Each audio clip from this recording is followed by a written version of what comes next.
Hi friends, welcome to Kiran reviews YouTube channel. ముందుగా ఈ వీడియోకి లైక్ చేయండి. ఈరోజు ఆదిత్య అయితే ఇక టీవీ రిపోర్టర్ ద్వారా ఈరోజైతే జీవన బండారాన్ని తెలుసుకోబోతున్నాడు. గుడికి వచ్చిన ఇక రిపోర్టర్ మరి ఆదిత్యకు ఎలా ఇక నిజాన్ని చెప్పబోతున్నాడు. అసలేం జరగబోతుంది? ఇదంతా తెలుసుకోవాలంటే ఈ వీడియోని స్కిప్ చేయకుండా చివరి వరకు చూడండి. ఈరోజైతే గుడిలోనూ అంగరంగ వైభవంగా లాయర్ సూర్యజ్యోతి సీతారాముల కళ్యాణం జరిపిస్తున్నారని ముందుగానే ఆనంది ఎత్తి రిపోర్టర్ వాళ్లకు కాల్ చేసి ఇక్కడి ఇవన్నీ కూడా టీవీలలో పేపర్లలో మారుమోగిపోవాలి. సూర్యప్రసాద్ అంటే ఏంటో అందరికీ తెలియాలి. ఇంత ఖర్చు పెట్టుకుని సీతారాముల కళ్యాణానికి తను అందరికీ అన్నదానం వస్త్రదానం చేస్తున్నాడు కాబట్టి రిపోర్టర్లకు ఖచ్చితంగా ఇక ఇలా చెప్పాల్సిందని ఆనంది అయితే అందర్నీ రిపోర్టర్స్ని పిలిపించేస్తుంది గుడికైతే. అప్పుడే ఇక అక్కడికి వచ్చిన ఒక రిపోర్టర్ అయితే జీవన ఇంతకు ముందు డబ్బులిచ్చి ఇక ఇలా కాల్ చేసింది నేనే, కాని ఆనంది పేరు చెప్పాను. నువ్వెట్టి పరిస్థితిలో ఎవరు వచ్చి చెప్పినా కూడా నా పేరు బయట పెట్టొద్దని జీవన ఇంతకు ముందే ఆ రిపోర్టర్కి డబ్బులిస్తుంది కదా. ఆ రిపోర్టర్ అయితే జీవనాను ఇందుమతిని చూసిస్తాడు. ఇక చూసి వెంటనే తనైతే జీవన దగ్గరికి వచ్చి, ఏంటి మేడం, నన్ను గుర్తుపెట్టారా? నేను ఆ రోజు జడ్జి గౌరీ ప్రసాద్ మనమడు ఇక శ్రీతన్ చైత్రల పెళ్లి జరుగుతుందని ఇక వాళ్ల ఇంటి పరువు తీశావు కదా. నువ్వు వాళ్ల కూతురువైనా ఇక నువ్వు ఆ రోజు నువ్వు చెప్పమన్నట్టు నేను చెప్పాను కదా. నువ్వు ఇలా చెప్పావు కదా తనని, గుర్తుందా? నాకు డబ్బులిచ్చి మరీ అబద్ధం చెప్పించావు. ఆనంది పేరువాడి తనని ఇంట్లో నుంచి పంపించేశావు కదా అని చెప్పి ఆ రిపోర్టర్ అయితే ఇలా జీవనతో అంటూ ఉంటాడు ఇందుమతి ముందు. అప్పుడే ఇక అటూ ఇటూ జీవన చూస్తూ ఉంటుంది. ఏంటి వీడేంటి ఇలా మాట్లాడుతున్నాడు? ఇక ఫోన్ నేనే చేయించాను, నేనే చేశానని ఇప్పుడు ఇక ఎవరైనా వింటే ఇంకేమైనా ఉందా? ఎందుకురా అలా వాగుతున్నావ్ అని చెప్పి అంటూ ఉంటుంది. ఏంటి మేడం, నన్ను గుర్తుపట్టలేదని మొత్తం క్లియర్గా చెప్తున్నాను అని చెప్పి ఆ రిపోర్టర్ అంటూ ఉంటాడు. ఇంతలోనే ఆనంది అయితే ఏంటి వీడిక ఇక్కడ వచ్చిన పని చేయకుండా ఆ జీవన ఇందుమతితో ముచ్చట్లు వేస్తున్నాడు. ఇక్కడ అంగరంగ వైభవంగా కళ్యాణం అయిపోయింది. అన్నదానం వస్త్రదానం జరుగుతుంది. అక్కడికి వెళ్ళి ఇక అంతా షూట్ చేయకుండా వీళ్లతో ఏం మాట్లాడుతున్నాడు అని చెప్పి వెంటనే ఆనంది ఎత్తి ఆ రిపోర్టర్ అతని దగ్గరికి వచ్చి ఇక ఇలా అంటూ ఉంటుంది. ఏంటి ఇక్కడ? వీళ్లతో నీకేం పని? నీకొచ్చిన పనేంటి? నువ్వొచ్చిన పని నువ్వు చేస్తుందేంటి అని చెప్పి ఆనంది అడగడంతో అప్పుడే ఇక రిపోర్టరైతే, వీళ్ళు నాకు బాగా కావలసినవారు మేడం, వీళ్లకు నేను కొన్ని విషయాలు చెప్పాలి, అందుకే వచ్చాను అని చెప్పి ఇలా అంటూ ఉంటాడు రిపోర్టర్. అయితే దాంతో ఇక ఆనందికి అనుమానమొస్తుంది. కాని ఇప్పుడెందుకులే అని చెప్పి లైట్ తీసుకుంటుంది. కాని ఇదంతా గమనిస్తూ ఉంటాడు ఇక ఆదిత్య. ఇంతసేపు ఈ జీవన ఇందుమతి ఆ రిపోర్టర్తో ఏం మాట్లాడారు? ఇక వీళ్లకు వాడికేంటి సంబంధం? ఎలాగైనా తెలుసుకోవాలి. వీడు నాకు తెలిసినవాడే, కాని ఇప్పుడు వాడు బిజీలో ఉన్నాడు. ఈ కళ్యాణమైపోయాక అన్నీ తెలుసుకుంటాను, అందరికీ బుద్ధి చెప్తాను అని చెప్పి ఆదిత్య అయితే వీళ్లను ఓ కంట కనిపెట్టి మళ్లీ లోపలికి వెళ్ళిపోతాడు. ఇక ఇక్కడ రిపోర్టర్లైతే చాలా ఘనంగా జరిపించారు. జడ్జిగారి కొడుకు కోడలు జ్యోతి సూర్యగారు. ఇక ఎప్పట్లాగే జడ్జిగారు లేకపోయినా ఈసారి గుళ్ళో వాళ్లు ఉన్నట్టే మొత్తమన్నీ సక్రమంగా చేశారని చెప్పుకుంటూ ఉంటారు. ఊరూరంతా వీళ్ల ఫ్యామిలీ గురించి చాలా గొప్పగా. అప్పుడే ఇక రిపోర్టర్లైతే ఇక అవంతా కూడా షూట్ చేసుకుని ఇక టీవీలలో పేపర్లలో మారుమోగేలా చెప్తూ ఉంటారు. ఇక జడ్జి గౌరీప్రసాద్ మనవడు ఒకప్పుడిలా లేచిపోయి పెళ్లి చేసుకున్నాడని ఇంటి పరువు తీసిన రిపోర్టర్లే ఇప్పుడిక జడ్జి గౌరీప్రసాద్ కొడుకు సూర్య ఇలా పేద ప్రజలకు అన్నదానం వస్త్రదానం చేసి గుళ్ళో సీతారాముల కళ్యాణం అంగరంగ వైభవంగా జరిపించాడని ఆ రిపోర్టర్ చెప్తూ ఉంటాడు. అప్పుడే ఇక ఇదంతా అయిపోగానే ఇక ఆదిత్య ఆనంది దగ్గరికి వస్తాడు. ఆనంది, నీతో కొంచెం మాట్లాడాలి అని చెప్పి అంటూ ఉంటాడు. ఏంటి ఆదిత్యగారు, నాతో ఏం మాట్లాడాలి చెప్పండి అని చెప్పి ఇక ఆనంది అంటూ ఉండగా, నిన్న రిపోర్టర్లు జీవనతో మాట్లాడడం నువ్వు కూడా చూశావు కదా. జీవనతో చాలాసేపు వాడు వాదించాడు. అసలు జీవనకు వాడికి ఏంటి సంబంధం? ఆ రోజు గుడిలో పెళ్లి జరుగుతుందని ఇక వీడే కదా ప్రచారం చేసింది. అంటే ఇక నువ్వు ఫోన్ చేయలేదు అంటున్నావు కాబట్టి దీంట్లో ఏదో కిటుకు ఉంది. మనం ఖచ్చితంగా తెలుసుకోవాలి. ఈ తప్పెందుకు జీవన చేసిందేమో అని నాకనిపిస్తుంది. ఎందుకంటే వాడితో చాలా బాధగా మాట్లాడింది జీవన. వాడికి డబ్బులిస్తానంటే వాడు ఆ డబ్బులు సరిపోవని ఇక ఇలా అంటున్నాడు. ఇక వీళ్ళిద్దరి మధ్య సంబంధాన్ని చూస్తే తప్పకుండా ఇక జీవన్ ఏదో తప్పు చేసిందని నాకనిపిస్తుంది ఆనంది.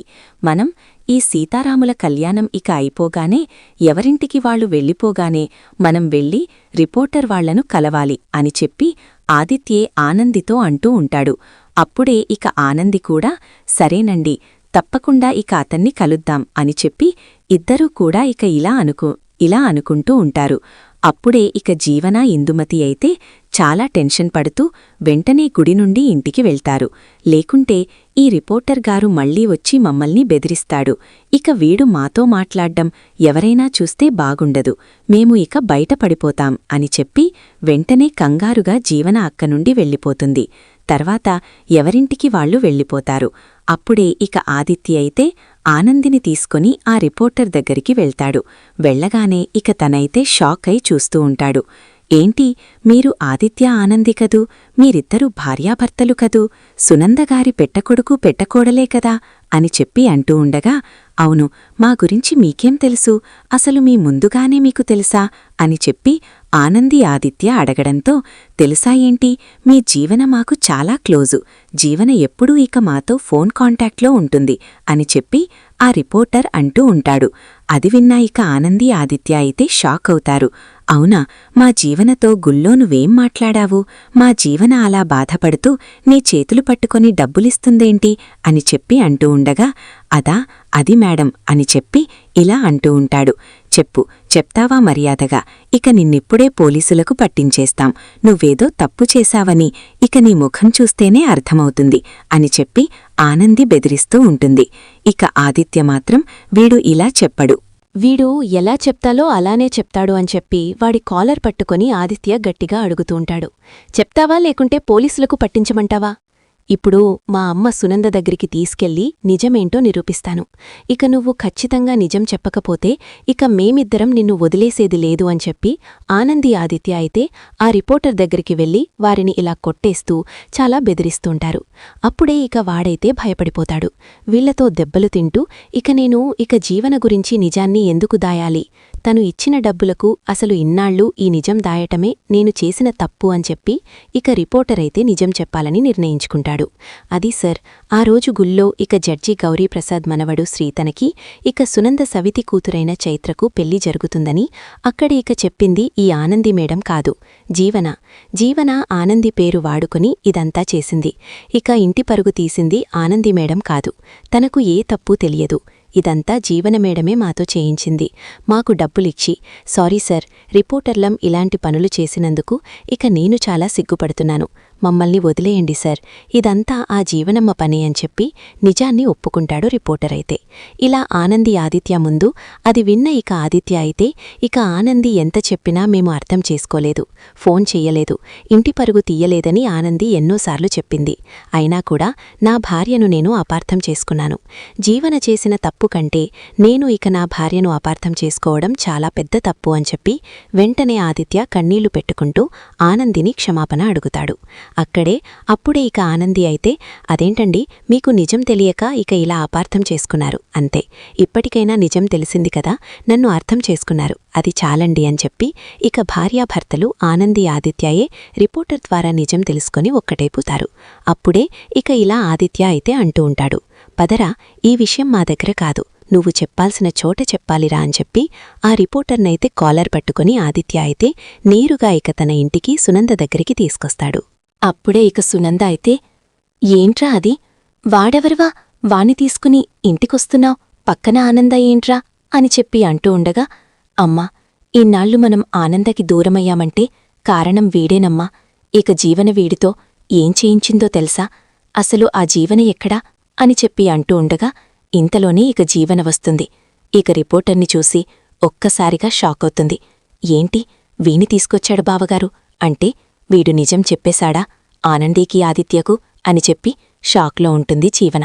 అయితే అప్పుడిక ఇలా తనైతే, అమ్మా సునందగారు, మీ చిన్న కోడలు మీరనుకున్నట్టు మంచిది కాదమ్మా, ఇన్నాళ్లు మీ పెద్ద కోడలు ఈ ఇంటికి దూరం కావడానికి కారణం చిన్న కోడలే. ఆ రోజు మీ సవితి కూతురైన చైత్రకు ఇక శ్రీతన్ బాబుకు పెళ్లి చేస్తుంది. అక్కడ ఆనంది అని చెప్పింది కదా, ఇక ఆనందికి ఆ పెళ్లికి ఎలాంటి సంబంధం లేదమ్మా. అక్కడికి వెళ్లేదాకా పాపం ఆ పెళ్లి జరుగుతుంది. ఆనంది మేడంని కూడా తెలియదు. ఆనంది ఆ రోజు చెప్పిందంతా నిజమే, కాని మీరు నమ్మలేదు. కాని ఇదంతా ఇక ఆనందిని ఇంటి నుండి దూరం చెయ్యాలి, ఇక ఆనందికి మీకు శత్రుత్వం పెంచాలని మీ చిన్న కోడలైన జీవన మాతో మీడియా వాళ్లతో ఇదంతా చేయించిందమ్మా అని చెప్పి ఆ రోజు జరిగిందంతా జీవన చేసిన ఫోన్ కాల్తో సహా అన్నీ కూడా సునందాకు వినిపించేస్తాడు ఆ రిపోర్టరైతే. అది విన్న సునంద అయితే తట్టుకోలేకపోతుంది. ఏంటి జీవన, వాడు చెప్పేది నిజమేనా? ఎందుకిలా చేశావు చెప్పు అని చెప్పి గట్టిగా ఇక సునంద అయితే నిలదీస్తూ ఉంటుంది జీవనను.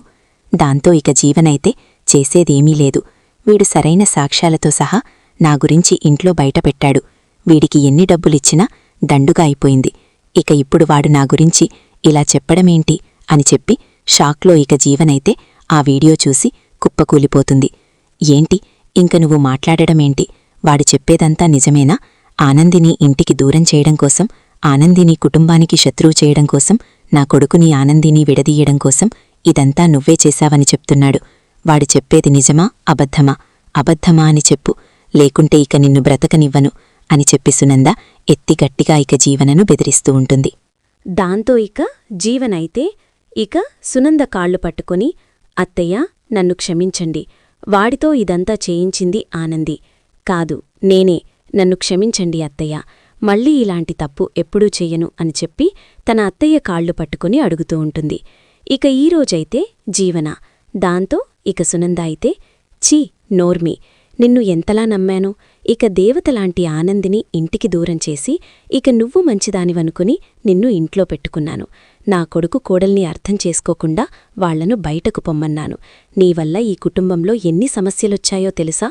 నువ్వు ఇలా ఎవరికీ తెలియకుండా ఇంత పెద్ద కుట్ర చేసి ఈ కుటుంబాన్ని ఇలా పరువు తీస్తావా?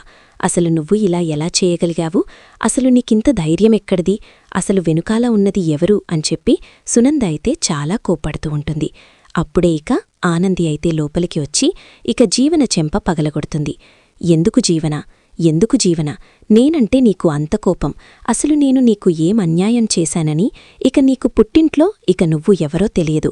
అలాంటి నిన్ను తీసుకొచ్చి గొప్పింట్లో పెట్టాను. ఇక గొప్ప అమ్మా నాన్నలు ఇచ్చాను, డబ్బులు హోదాలు అన్నీ కల్పించాను. అయినా కూడా నువ్వు ఇక నన్ను ఒక శత్రువులాగే చూస్తున్నావు. ఇటు అత్తారింట్లో కూడా నీకు ఎలాంటి లోటూ లేదు. ఇక దేవుడులాంటి భర్త చైతన్య, అలాంటి భర్తను కూడా నువ్వు లెక్క చేయకుండా ఇలా పొగరుగా ప్రవర్తించి ఇక చివరికి గొడవలన్నీ పెట్టి నన్ను ఇన్నాళ్ళు ఇంటికి, నా భర్తకు, నా అత్తయ్యకు దూరం చేశావు. ఇక నువ్వు ఎందుకింత కక్ష పెంచుకున్నావు నా మీద అని చెప్పి చాలా ఏడుస్తూ జీవన చెంప పగలగొడుతుంది. ఇన్నాళ్ళు జ్యోతమ్మ కోసం నిన్ను క్షమించాను, కాని ఇక నిన్ను క్షమించను. ఇక జ్యోతమ్మ కోసం క్షమించుకుంటూ పోతే నువ్వు ఎప్పటికీ మారవని నాకు అర్థమైంది. అందుకే ఈరోజు నీకు సరైన శిక్ష వెయ్యాలనుకుంటున్నాను అని చెప్పి ఆనంది అంటూ ఉంటుంది. దాంతో ఇక జీవనైతే, ప్లీజ్ ఆనంది, నేను చేసింది తప్పే, అత్తయ్యకు నువ్వైనా చెప్పు, నువ్వు అత్తయ్య ఇద్దరూ నన్ను క్షమించాలి. ఇక నువ్వు నాకు శిక్ష వేస్తే నిన్ను బ్రతకలేను. ఇన్నాళ్ళు నన్ను ఒక చెల్లెల్లా చూశావు, ఇప్పుడు కూడా అలాగే చూడు.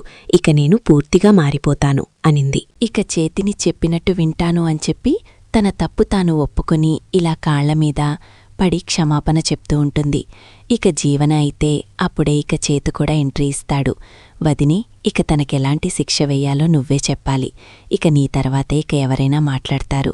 ఎందుకంటే తనని చిన్నప్పట్నుండి నువ్వే చూస్తున్నావు. తను చిన్నప్పట్నుండి నిన్నొక శత్రువులాగే చూస్తుందనే విషయం నీకు తెలుసు.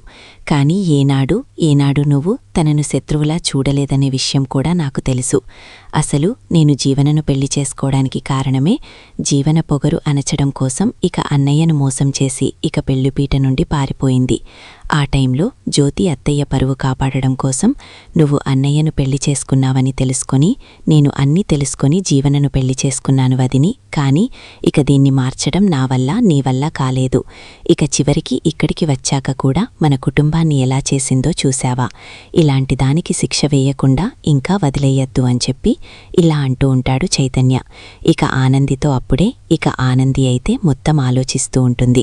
చిన్నప్పట్నుండి ఇక జీవన చేసిన కుట్రలు కుతంత్రాలు, తన మీద ఎన్నో నిందలు వేసి ఎంతో అవమానించింది కదా ఇందుమతో కలిసి. అవన్నీ గుర్తు తెచ్చుకొని ఏ రోజైతే ఆనంది ఒక నిర్ణయం తీసుకుంటుంది. తన గురించి తన జ్యోతమ్మ సూర్యబాబులకు నిజం చెప్పాలి, నేనే వాళ్ల కన్న కూతురు అనే నిజం చెప్పి ఈ జీవనను అందరికీ దూరం చెయ్యాలి. ఈ జీవన వల్ల ఇంట్లో గొడవలు తప్ప ఇక ఏమీ లేవు కాబట్టి ఇంట్లో గొడవలు తగ్గించి అందరం హ్యాపీగా ఉండాలంటే అసలు నిజం తెలియాల్సిందే, నేనే వాళ్ల కన్న కూతురుననే అని చెప్పి నిజం చెప్పడానికి నిర్ణయం తీసుకొని ఇక జీవనకైతే ఈ రోజైతే ఎవరూ ఊహించని శిక్ష వేయబోతుంది ఆనంది అనిపిస్తుంది. ఎందుకంటే ఇన్నాళ్ళు తన కుటుంబాన్ని దూరం చేసి తనను ఎంతలా బాధపెట్టిందో అన్నీ గుర్తు తెచ్చుకున్న ఆనంది శిక్ష వేయక తప్పదని ఈ రోజైతే ఇలాంటి నిర్ణయం తీసుకోబోతుంది జీవన విషయంలో ఆనంది. ఇక ఈ విధంగానైతే ఆదిత్య తన భార్య ఏ తప్పు చేయలేదని రిపోర్టర్ని తీసుకొచ్చి తన అమ్మ ముందు నిజాన్ని నిరూపించబోతున్నాడు. చూద్దాం మరి ఇలానే జరగబోతుందనేది. వీడియో గనుక మీకు నచ్చినట్లయితే లైక్ చేయండి, సబ్స్క్రైబ్ చేసుకోండి friends. Thank you for watching.